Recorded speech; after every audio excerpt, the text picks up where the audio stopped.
All right, welcome into the PFF NFL Daily. Sam Monson here. No Steve Palazzolo. He's in team meetings, locked in the hotel, talking to all 32 NFL teams. So we got Diante Lee, co-host of Too High podcast.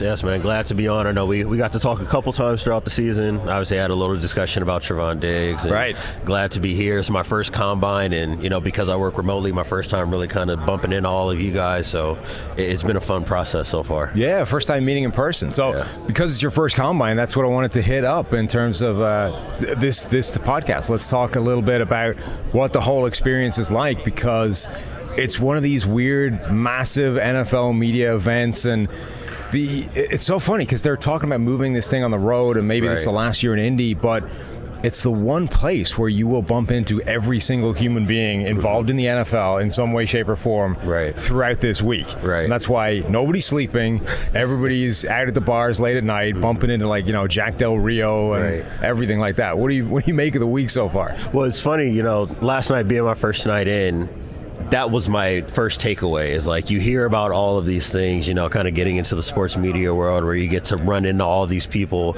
or everybody congregates to the same kinds of places. And then you see it and it's like, wow, okay, so now that I have a visual for what that looks like this is actually what feels like the entire NFL in a bar, or in a room or in a hotel. So that part has been it's been exhilarating for me, I think it just kind of tells a story of a change in perspectives, right? So going from being a player, in college, watching the combine and thinking about okay, how would I approach this? Or I wonder what this would be like, what that experience is like. And then breaking into the media world, and you can only see what you can see. So I didn't have a frame of reference for what all of this stuff might look like. But, flying in, meeting with all of you guys, kind of going through what our itinerary is, being here, seeing the people that I've seen so far, shaking hands and getting more familiar with people who work in our industry, people who work, for these franchises. It's been a great process so far, man. And, I can't wait to continue on and see what the rest of this week looks like. And because Indy's so small, it really is like the whole NFL is in 3 bars. If this was in a different city, which it sounds like it's going to be, it's not going to be the same because just the other cities are going to be bigger, right? So if it goes to Dallas or if it goes to Vegas or whatever, not the entire NFL is going to congregate in the same 3 bars, right? There's going to be way more options and choice than that. You're not going to have the same experience of being able to literally accidentally bump into a GM or a head coach or an elite player. Like I saw Allen Robinson get out of the car yesterday, roll into the hotel. Everybody's here. And the reason that's important is not just because, for guys like us, it's kind of cool, right? Seeing those people, but that's where a lot of the deals or the conversations or just the important FaceTime between people in the industry happens, right? And that there's value to that for everybody. I mean, you think to all those times where somebody might tweet out a picture or a little statement or hey, I just saw such and such in personnel here talking with this GM from these 2 different teams. I wonder what that conversation's about. And then maybe 2 months later, we get news of some transaction that's in the works, and you can kind of tie these things back together. So there is legitimate value, tangible value in being in a place that's as centralized as Indianapolis. Basically this entire compound in the surrounding areas is very well constructed for what you're talking about in terms of everybody being in close proximity. And it's not just on that end, it's also for us, working on the media side, being able to speak with others who may work for different companies or publications, people who work through these team sites, and there's a value in the sharing of information that happens there as well, right? You can kind of get an idea for how teams feel about this process in general, or what they're here, what kind of information they're hoping to leave with in terms of the players that they might be really interested in evaluating. You can get some interesting early information through the team interview process with some of these prospects as well. So there's some real value in all of that. And, like I was saying, I mean, I'm interested to be able to continue meeting the people who are around here, speaking with you guys and, some of my other colleagues, and really getting a feel for what that whole world is like. One of the questions I had for you, particular to the combine and the evaluation piece of it for these prospects, what do you kind of maybe discard out of hand, or the things that maybe don't rate as much for you through this process? And then what for you are you very like finely tuned on, being able to witness, or that you're trying to see or draw, your own conclusions from? Yeah, that's what I wanted to get onto. We kind of get to the actual player workout part of this whole thing. And it's another part that's pretty fascinating if this moves, right? Because I think there's value to the consistency of what we've been talking about. Not just of, hey, it's the same field for however many years and the same environment, but the same setup of everybody rolling in, doing the same kind of structure. This year is kind of interesting because they moved the workout time. Right. So it is a different process. It's not, and NFL agents you talk to think that's a good thing, right? Because before, these guys were getting up at 5 in the morning, they were going to do their meetings, they were doing their medicals, the whole thing, and then like late in the afternoon, now we're asking them to run and work jump. out. Right now, after you've had your 5 a.m. workout, your MRI, everything else, now go run a 40. Right. Now, it's late at night, and they get a chance to sort of go back, have a nap, have some food, whatever. Agents actually think that's a good thing. To me, the combine and the measurables and the workout numbers, it's about thresholds, right? And I think that's the thing we've learned from PFF grades. When I was just doing a podcast talking about this, where we started grading college in 2014. That was our first season of the FBS. We didn't know what it meant. Like we had this, we got all this grading now. What does that mean for the draft? Like, should we be pushing all these guys with high grades? Should we ignore, the consensus big board? Is that just crap that everybody just come to, is it the emperor's new clothes kind of stuff? And over the years, as we've seen how these guys translate, we've started to get a better feel of like what that balance is. And you don't just push everybody with like a 90 PFF college grade, right? Because there are guys that are going to dominate in college that simply don't have the athleticism to get it done at the NFL level. It's a different world. Yeah. And then equally, so I think those are the things where you look at these measurables and you say, all right, who do we take off the board because they just don't have it? Like that guy at that size or that weight or that speed, it just doesn't function at the NFL level, because you don't run into like a MAC 10 or a MAC right tackle. They're just not built the same, right? You're going to run into Orlando Brown Jr. And it's a different world. Like even just in terms of size, just visually, it takes a while to run around that guy. Exactly. So I think those are the big things, and you see a lot of people tweeting these out. That here are the guys that have fallen above these thresholds or below these thresholds in the last 20 years. Right. And so that's what you're doing, is you're looking at a guy and you're saying, when does a number come up that's a red flag? And then what do we need to do about that? I think a lot of them are going to be simply removing that guy from the board and saying, you know what, he might be a good player, but it's not a risk worth taking based off the historical data set. And then another thing is going to be, all right, that's a weird number. Let's go back to the tape and work out why, and see if you can see it in the tape now that you know it's a weird number. So I think that, to me, is where the combine stuff is valuable. It's using it as a check for your process, taking names off the board, and then when a weird number shows up, going back and finding out and seeing if you can figure out why. Right. Hoops fans, the latest offer from DraftKings Sportsbook, an official sports betting partner of the NBA, is too good to pass up.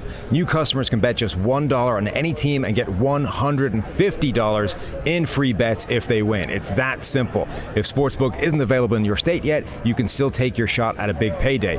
Everyone can play for huge cash prizes with DraftKings daily fantasy basketball contests. DraftKings is giving all new customers a free shot at millions of dollars in total prizes with their first deposit.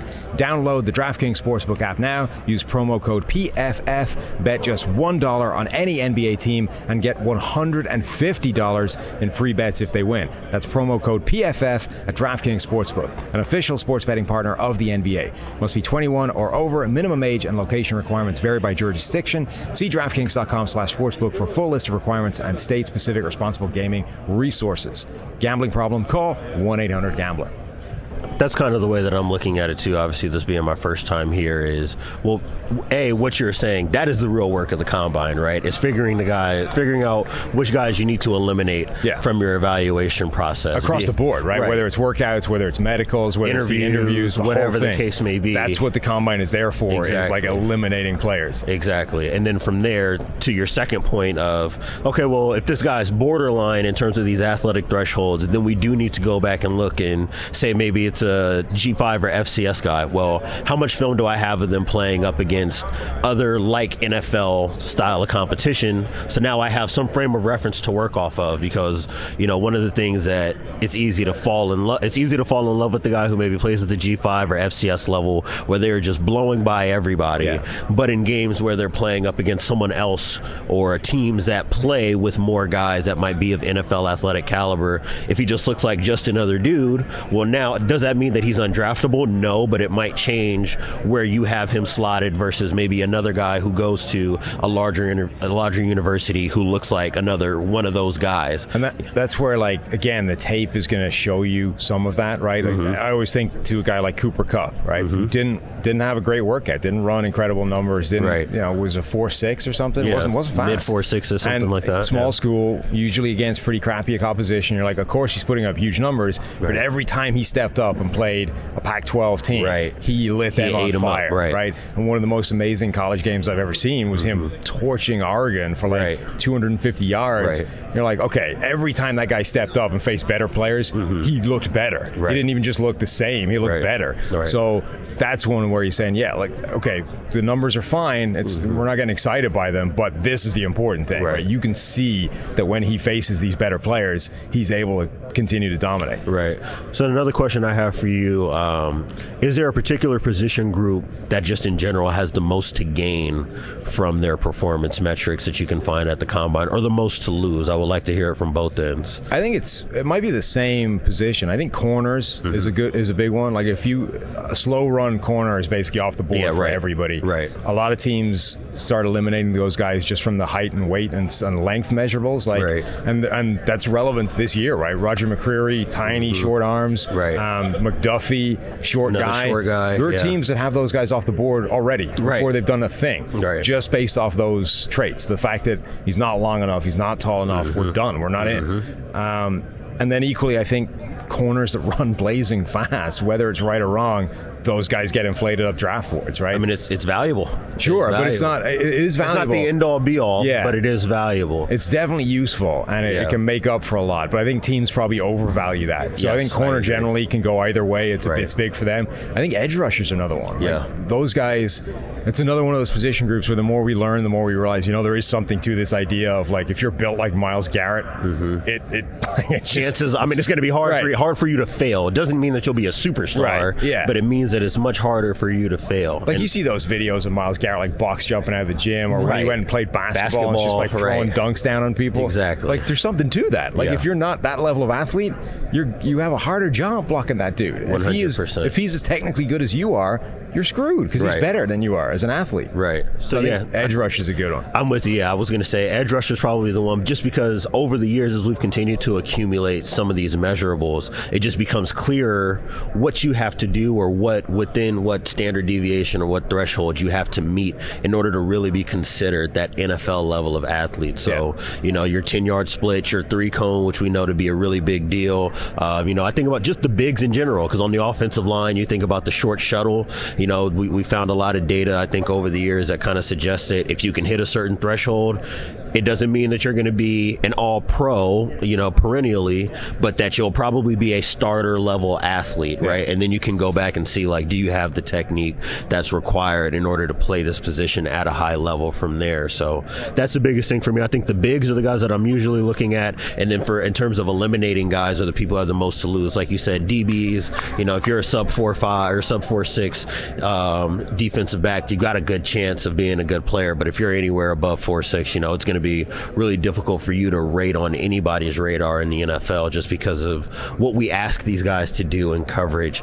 in terms of playing man and having to deal with these high level athletes. Even if they're not the greatest receivers in the world, there is something to be said for the fact that you do have to keep up with guys. Now, I do agree with you that running a 4.3, again, that is not the end all be all, because there's just more to the position than that.